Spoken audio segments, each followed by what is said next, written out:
Hey guys, how's it going? My name is Tom Spark. Welcome back to another video. Today I'm going to be reacting to reviews made on my website, vpntierlist.com. This is a free website where you could sign up for an account and write VPN reviews. These VPN reviews are then aggregated in a tier list made by you guys to help other people find the best VPNs. This is completely your own project. I have not written any of these reviews myself. So today I'm going to be reacting to them, letting you guys know what I think just of those reviews, just kind of for fun, and encourage you guys to go write some reviews on my website to help others find the best VPNs. All right, let's get into it. Also, guys, I'm going to be kind of trying to be nice. I don't want to piss anyone off and make them not want to write more reviews. But at the same time, I also might be kind of making fun of people just a little bit for some entertainment value. So here's the tier list itself. Right now, AirVPN is number one, primarily because one person decided to give it a perfect score. And once more people review AirVPN, it probably will never be 5 out of 5 again, just because of the way the aggregated rankings work. So what we're going to do is go to the reviews, and then we're going to read some of these reviews. And pretty much all you do to make your own review is you just sign up for an account and start writing. So guys, first up, we have someone from Brock Howard. Thanks for writing the review. He wrote a review on VPN Unlimited. Now, it's interesting with VPN Unlimited because they had this thing where I think they stopped like letting people use their unlimited accounts. I'm not sure if he specifically mentions that in his review. So for VPN Unlimited, he bought a lifetime account. So he did buy one for $400. Brock, that is a lot of money. He says he likes the interface. There's a blogger mode to hide your IP even without turning the VPN on. Huh, kind of interesting. 10% discount for paying PayPal. That's not too bad.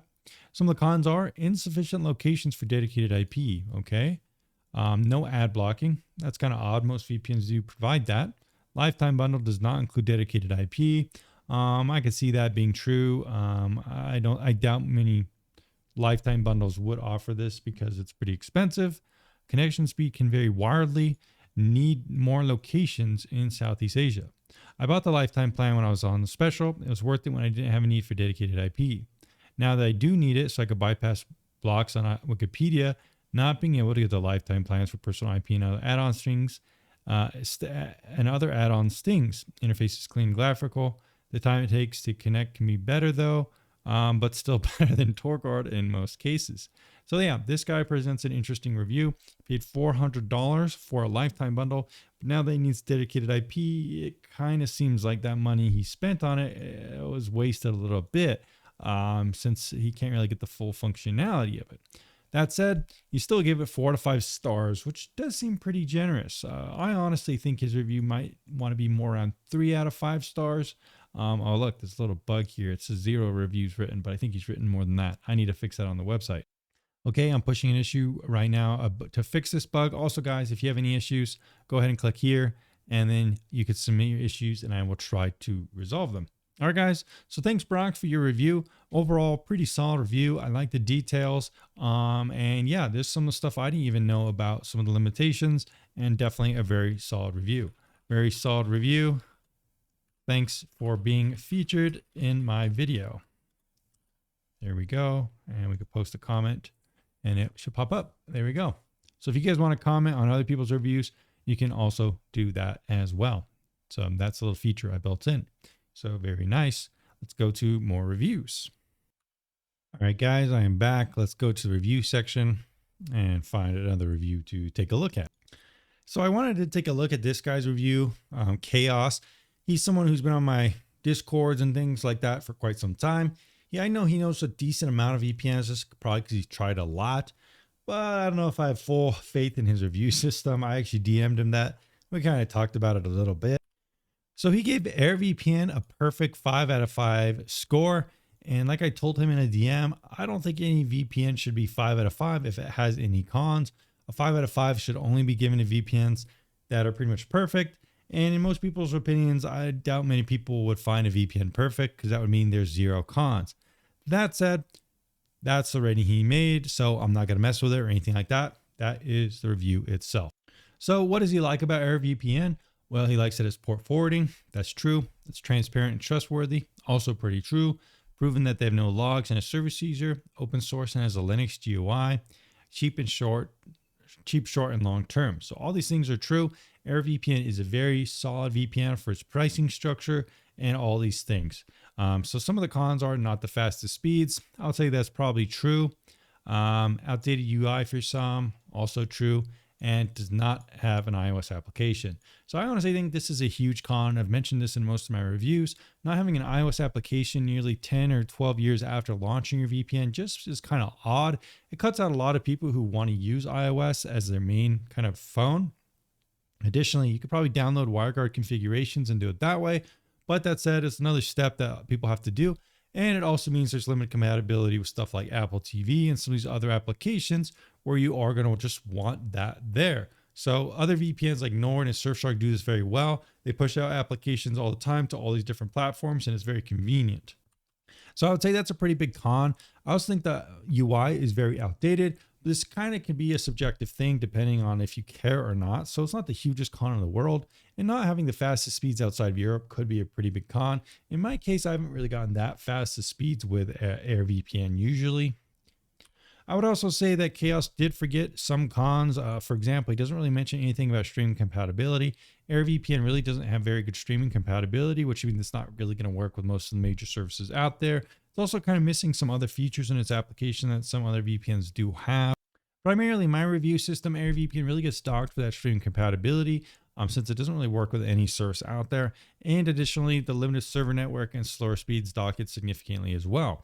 If they fix those two categories for me, it would actually be a pretty good VPN provider. But due to those things, it just isn't the highest rated VPN on my individual tier list. That said, Chaos does make some good points. It's an extremely affordable VPN that has solid fundamental privacy, an excellent VPN for torrenting. So guys, if you want to check out AirVPN, go ahead and check it out on his little link here. Well, that's my link, but it'll help support the website and honest reviews just like his. Thanks for the review. You're featured in the video. There we go. So if you guys want to be featured in the video just like these guys, leave a review on the website. So ABO Hiccups is one of the longtime viewers of the channel who wrote a review on TorGuard and Surfshark. He wrote a pretty detailed review here with the pros and cons, but the writing could be a little bit longer in my opinion. That said, he does make some good points, like the speed is very good. It has a Linux GUI. There's limited tracking with a website and applications. And if you use affiliate links or promo codes, it's a very affordable VPN. Since they kind of cucked my channel and made it so I'm not an affiliate, I can't give you guys any discounts with TorGuard, making it definitely more expensive. Outside of that, though, he did list some pretty good cons as well, saying it's not staying up to date, which is definitely true. TorGuard hasn't really been updated for around a year or more, depending on the various application that you're talking about, whether Chrome extensions or the PC application. Outside of that, just being up to date, it's also kind of clunky and not really competitive with most VPNs out there in terms of its interface. I've heard that they are planning to make some updates, which is good.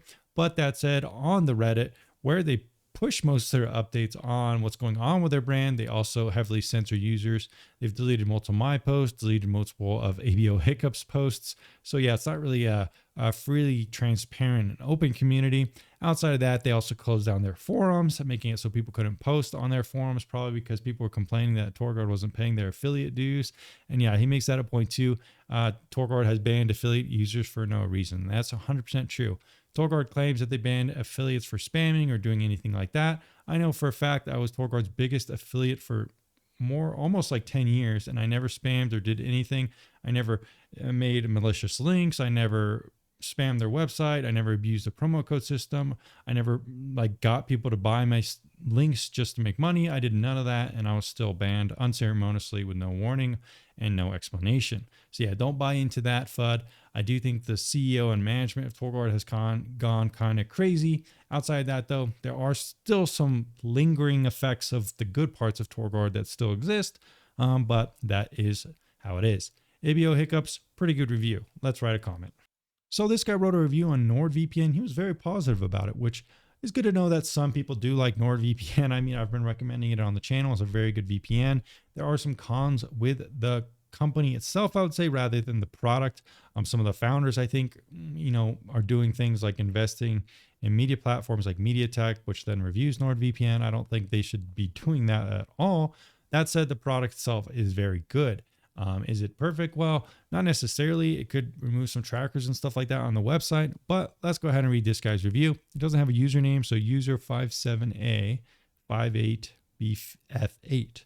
He has some good pros here. No logs, past independent audits. That's true. Tons of servers, and that's true as well. Nord is still the fastest VPN in my tests and probably the biggest server network with a VPN. Reasonable pricing, this is true. It's pretty reasonably priced, especially if you get the sale going on right now with Amazon gift cards. That makes it even more reasonable. Just watch out for those auto renewal fees. I would suggest paying with crypto or something like privacy.com, where you could make sure they don't charge you more after that first term, because they will. Cross-platform, that's true. They have tons of apps on every platform, so very nice. Sometimes breaks your email client if you have third-party antivirus, but they will help you quickly. Well, that's good to know that this guy had this specific issue, but they did help him. So his final conclusion is he used Nord for years and it works flawlessly. Cannot imagine using anything else. Blazing fast, serves all over the world, highly responsive customer service, available security protections, no logs passed on all no log audits, cross-platform with Linux and Windows. Offers password management, cloud storage. Overall, pretty solid review.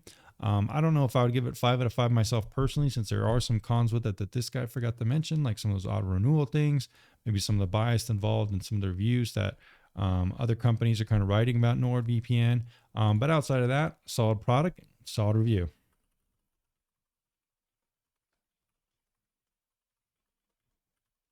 There we go. Left him a comment as well.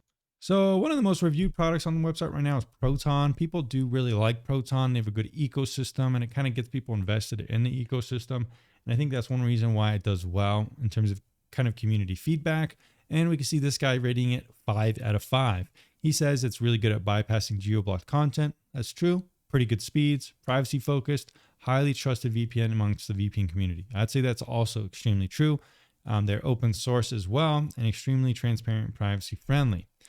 He says cons. Without discounts, the price is quite high, and that is true. I would say Proton is more expensive than some VPNs out there, and after the first term, they do increase the price, so that's definitely a con as well. Again, I don't know if I would give it 5 out of 5, but it is actually right now, according to my tier list, one of the best VPNs to get. So yeah, definitely a very solid VPN, and overall, a pretty solid review. Agony, another member from the Discord channel I've known for quite some time, wrote a review on AzireVPN. This is a VPN you don't see talked about as often. I think it's based in Sweden and it's got pretty good privacy fundamentals. It's probably just kind of lacking a lot of other competitive things we see in the industry. It might be a little bit more expensive than some VPNs, have less package deals, smaller server networks, stuff like that. That said, Agony finds the speeds are pretty good. It's got a good looking UI, fast connection times. They own all their servers, which is a unique part of their business, and seems to be good on the privacy front with no major dramas. Also very solid. So the cons are they don't really have many application settings. There's not a ton of servers, and there's less server regions as well, which is kind of like goes in line with my findings. So overall, pretty spot on review here. I would say that maybe the rating is a bit harsh for the cons and pros. I would say maybe a 3 out of 5 or 3.5 out of 5, but that's a review he gave it. So that's a review it gets. He says it's a privacy-focused VPN with a minimalistic Windows application, best suited for people who value simplicity. It stands out for its featureless approach and deep commitment to a blank application. That's kind of a funny way to put it. Features a modern interface, which is quite nice with basic navigation, selection of server, selecting the server is straightforward, and connection times using Wirecard protocol are fast. So there you go. The speeds are great for him. However, this may be due to a lack of users, 10 gigabit per second servers, all servers being fully owned, and a load of other reasons. I have, on the other hand, heard of slow speeds for users, though. So this is something that should be evaluated by a case-by-case basis. Overall, not a bad review. Kind of makes me want to take a look at AzireVPN again. I even commented here if this is the VPN he uses day to day. I am not sure about that or not. Anyways, guys, if you want to be spotlighted in a video just like this one, where I react to more VPN reviews done by you, the community, go ahead and leave a review on vpnierlist.com. I might be doing future giveaways and rewards for people who write reviews, especially very good reviews. And there's even a leaderboard if you want to be the most respected VPN reviewer in my community. Go ahead and take the lead from Chaos. If you write more than 4 reviews on the website, you can be the #1 VPN reviewer. And like I said, I might be picking some of the top reviewers to send them t-shirts, rewards, free subscriptions to VPNs or something like that. Haven't decided yet though, so stay tuned.